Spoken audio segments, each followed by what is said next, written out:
हाँ जी, तो नमस्कार भी सभी को। कैसे हो सारे? उम्मीद करूंगा सब बढ़िया होगे, स्वस्थ होंगे, मस्त होंगे, अच्छे से चल रही होगी आप सभी की तैयारी। तो हमने कल एक टॉपिक कंप्लीट कर लिया था, दर्पण।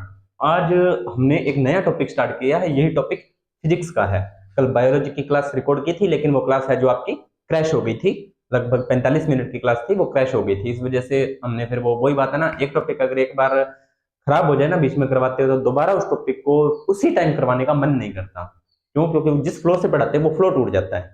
ठीक है, तो अपने करते हैं इसको कंटिन्यू। चलिए, अब एक चीज में, दर्पण वाली जो हमने वीडियो अभी तक उस पर 5-7 व्यू आए हैं। अभी तक 5-7 व्यू, मतलब 5-7 बंदों ने देखी है उस क्लास को। 1 घंटे की क्लास है, पूरा टॉपिक कवर किया है। एलडीसी का एग्जाम आपके सर पे है, सीटी के एग्जाम सर पे है, फिर भी चलो कोई बात नहीं, जैसा आपको सही लगे। आज का अपना टॉपिक है इसी से संबंधित, और टॉपिक का नाम है लेंस। क्या नाम है? लेंस। अब आप कहोगे कि लेंस क्या होते हैं? तो लेंस पहले मैं आपको बताता हूं। पहले जब हम छोटे हुआ करते ना, तब एक ज्योमेट्री बॉक्स आया करता था। उसके अंदर एक लेंस आया करता था, इस प्रकार से बना हुआ। और हम उस लेंस से ना कागज जलाते थे। कागज जलाते थे, कैसे जलाते थे? क्योंकि लाइट के सामने रखते हैं, उस लाइट पर पूरा फोकस करते हैं और पूरा रोशनी एक जगह इकट्ठी हो जाती थी, तो वो चिंगारी बन जाती थी एक।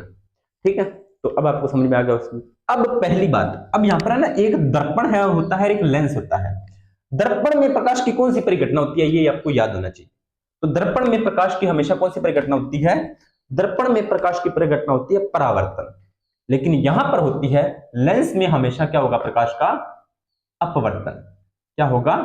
अपवर्तन होगा। ये पहला क्वेश्चन तो आपका यही बनता है, और आपको यही ध्यान में रखना है कि लेंस में प्रकाश का क्या होता है? अपवर्तन होता है। क्या होता है? अपवर्तन होता है। पहला क्वेश्चन तो आपका यही बनता है, क्योंकि बच्चे यही कंफ्यूज हो जाते हैं कि अपवर्तन होता है, परावर्तन, वो दोनों उनको मिक्स लगता है। परावर्तन में क्या होता है? प्रकाश की किरण आई, टकराई। लेकिन यहां पर क्या होता है? यहां पर पथ से विचलन होता है। अपने पथ से वो विचलित हो जाती है। अपने पथ से विचलित हो जाती है। ठीक है, यानी कि अपने मार्ग से, वही बात है ना, जैसे अपने भी हो जाते हैं विचलित अपन पथ से। कैसे? अ, आपको एक एग्जांपल बताता हूं। जैसे घर वाले अपने को कोचिंग भेजते हैं, लेकिन हम पढ़ने के बजाय अपने पथ से हट जाते हैं, तो अपने मार्ग से हट जाते हैं, तो हम फिर गलत दिशा में चले जाते हैं। जहां हमें को पहुंचना होता है वहां हम नहीं पहुंच पाते। ठीक है, तो अपने को विचलित नहीं होना है। हमने प्रकाश का, हमने अपनी जो अपना पथ है उसको उसी पथ में चलना है, अपने पथ से विचलित नहीं होना है। ठीक है, तो हर चीज हमें फिजिक्स सिखाती है। जैसे प्रकाश का अपवर्तन ये हमें सिखाता है कि विचलित होने से हम अपनी मंजिल तक नहीं पहुंच पाते। चलिए करते हैं शुरू। लेंस द्वारा प्रकाश का अपवर्तन। तो पहला तो आपको यही पता लग गया कि लेंस द्वारा क्या होता है? प्रकाश का अपवर्तन होता है। अब लेंस क्या होते हैं, पहले अपने को समझना है लेंस होते क्या है। तो लेंस क्या होता है? दो गोलीय पृष्ठ से, दो गोलीय पृष्ठ, यानी कि ये मान लीजिए एक गोला है, ये भी एक गोला है। दो, एक और दो गोलीय पृष्ठ हो गए, से घिरा अपवर्तक माध्यम। यानी कि अब इसको मैं यहां से हटा देता हूं, ये एक गोला, ये एक गोला, इसको मैंने यहां से हटा दिया, इसको भी मैंने यहां पर हटा दिया। तो ये जो चीज हमें प्राप्त हुई है, ये क्या है? अपवर्तक है। क्योंकि लेंस में क्या होता है? हमेशा प्रकाश का अपवर्तन होता है। लेंस में क्या होता है? अपवर्तन होता है प्रकाश का। तो ये हमारे पास क्या प्राप्त हो गया? लेंस प्राप्त हो गया। ये तो होता है लेंस। क्या होता है? दो गोलीय पृष्ठ से घिरा अपवर्तक माध्यम। अपवर्तक, अब ये आपको पता है, तो माध्यम होते हैं। ये क्या होते हैं? इसको माध्यम बोलते हैं। मैंने प्रकाश वाले चैप्टर में आपको पढ़ाया था कि माध्यम क्या होता है। तो लेंस भी क्या होता है? माध्यम है, क्योंकि यहां पर प्रकाश की किरण इसके अंदर आ रही है। अब ये बाहर वायु, ये अंदर कौन सा होता है? तो ये सघन माध्यम होता है वायु की अपेक्षा। कौन सा माध्यम होता है? सघन माध्यम। अगर ये आपको समझना है तो प्रकाश वाला चैप्टर जरूर देखना। इसलिए मैंने दर्पण और इस दोनों को एक साथ करवाने का प्रयास किया है। ठीक है, अब माध्यम आपको समझ में आ गया। कुछ में एक पृष्ठ समतल होता है। हम पढ़ेंगे कि लेंस के प्रकार कितने हैं, तो इसने कहा कि कुछ में एक पृष्ठ क्या होता है? एक पृष्ठ समतल होता है, यानी कि ये समतल हो गया और ये उत्तल हो गया। तो हमारे घरों में हम जो शीशा या मिरर यूज करते हैं वो कौन सा होता है? वो समतल दर्पण होता है। जो हम घरों में खिड़कियों में कांच लगाते हैं वो समतल एक प्रकार से समतल शीशा होता है, वो उसके आर पार लाइट जाते हैं, तो आप उसे समतल लेंस बोल सकते हो। ठीक है। अगला है लेंस का नामकरण उसके बाहरी सतह के आधार पर किया जाता है। यानी कि आप लेंस के नामकरण करते हो वो इसकी जो बाहर की सतह की उभरी हुई है, ढसी हुई है, समतल है, उसके आधार पर ही इसके नामकरण किए जाते हैं। तो लेंस के प्रकार कितने होते हैं? लेंस के प्रकार होते हैं प्यारे बच्चों 6। कितने प्रकार होते हैं? लेंस के 6 प्रकार होते हैं। अब आप इसका स्क्रीनशॉट लो, फिर आपको चीजें समझ में और आएंगी। चलिए, हो गया स्क्रीनशॉट। पहला है उभयोतल। उभयोतल, रवि सर ने आपको संधि करना सिखाई है। उभयोतल, तो कर दो संधि। क्या बनेगा? उभय प्लस उत्तल। अब उभय का मतलब होता है दोनों तरफ, यानी कि दोनों पृष्ठ ही क्या होंगे? उत्तल होंगे।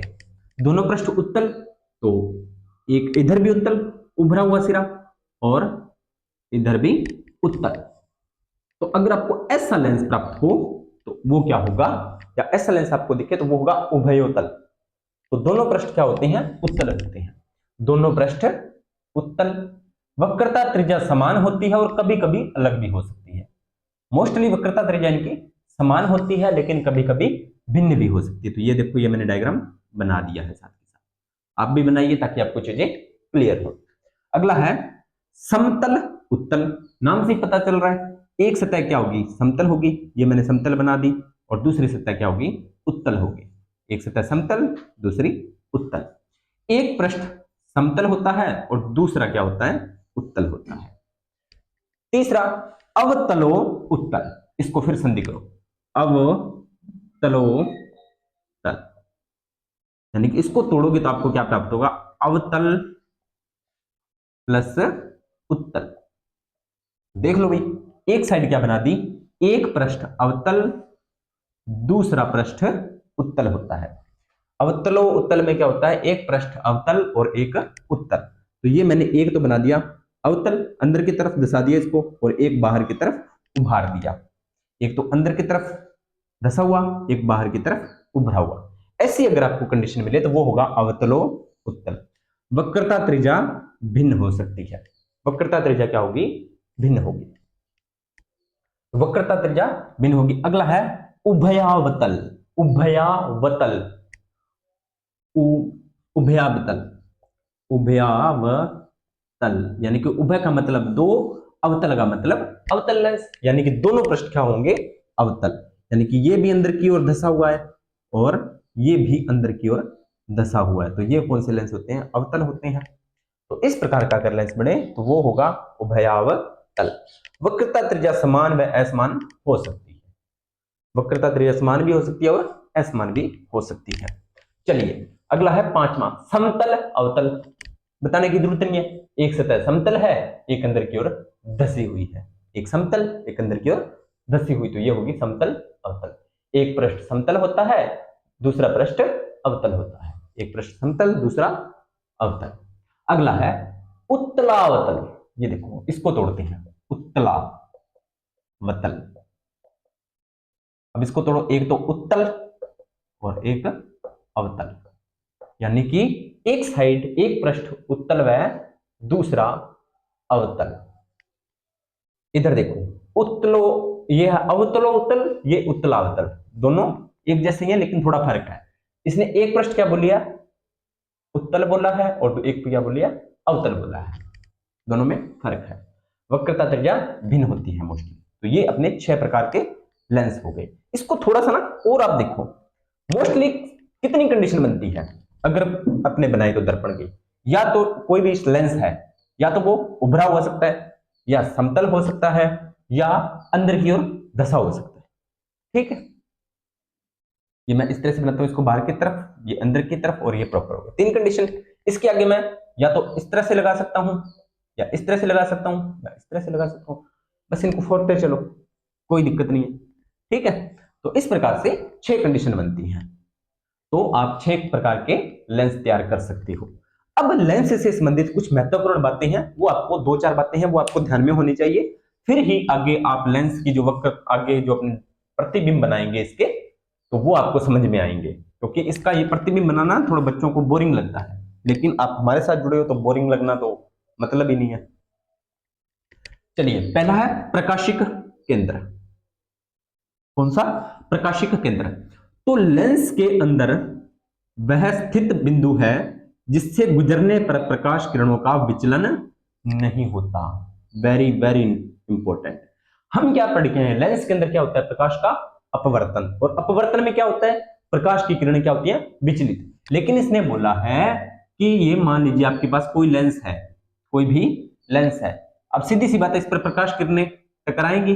बिल्कुल टकराएंगी, कोई दो राय नहीं है। अब टकराएंगी तो क्या होगा? परावर्तन या अपवर्तन? अपवर्तन होगा। अपवर्तन होगा तो ये बोल रहा है कि एक पॉइंट ऐसा होगा जिससे कि प्रकाश किरण बिल्कुल भी विचलित नहीं होगी, बिल्कुल भी विचलित।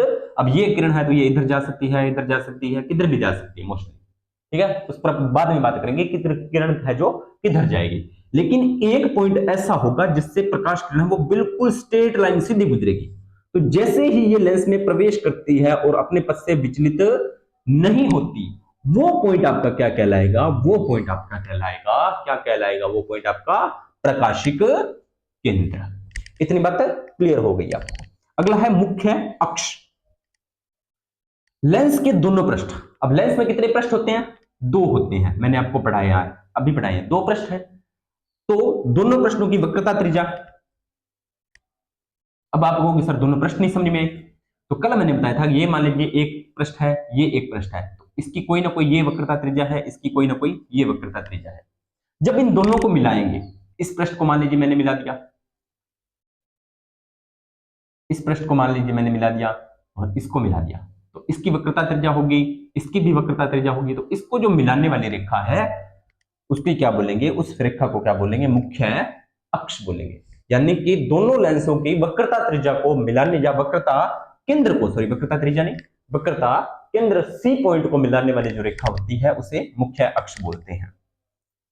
अगला है फोकस। दर्पण में हमने फोकस पढ़ा था, केंद्र, वक्रता केंद्र और पोल के बीच की जो मिड पॉइंट होता है वो फोकस होता है। लेकिन यहां पर फोकस होगा वो अलग होगा। यहां पर फोकस का मतलब है मुख्य अक्ष के समांतर आने वाली किरणें लेंस के अपवर्तन के पश्चात जिस बिंदु पर मिल जाती हैं या मिलती हुई प्रतीत होती हैं उसे फोकस कहते हैं। देखो इसका मतलब क्या है? ये कहना चाह रहा है कि मान लीजिए ये कोई लेंस है और ये आपका हो गया मुख्य अक्ष। अब इसके समांतर प्रकाश किरणें आ रही हैं, इसके समांतर क्या आ रही हैं? प्रकाश किरणें आ रही हैं। तो जैसे ही ये लेंस में प्रवेश करेंगे, जैसे ये किरणें लेंस में प्रवेश करेंगी तो यह क्या होंगी? कहीं ना कहीं किसी ना किसी मिड पॉइंट पर मिलेंगी, और जिस पॉइंट पर ये मिलेंगी वही उसका क्या होगा?